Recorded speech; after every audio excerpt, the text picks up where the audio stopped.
ऊंचे बाई ना कर सोच, ऊंचे ऊंचे ना कर सोच। खो जाता बेटी बड़ा एक मिले ले, करे ले दहेजवा के मांग, मांगे ले 9 लाख दहेज, 9 लाख देबो दहेजवा ए समधिजी, तब करबो हमहु बियाह, तबे करबो हमहु बियाह। हमहु त बानी बाबू गरीब गिरहस्ती वाला, कहाँ पैबो एतना दहेज, कहाँ पैबो एतना दहेज।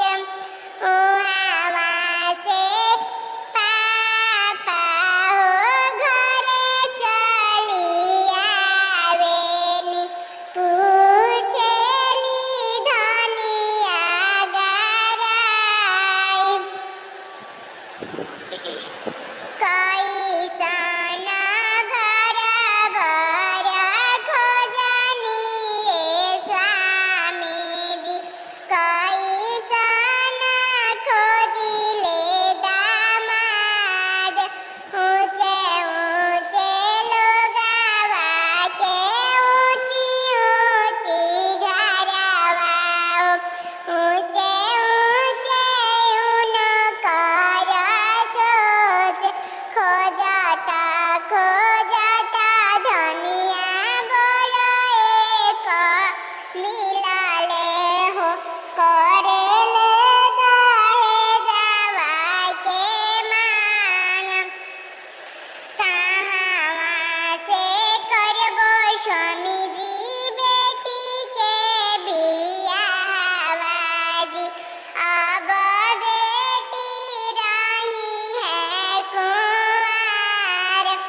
घरवा दुआरे बेचब गहना तोहार बेचब, करबो में बेटी के बियाह।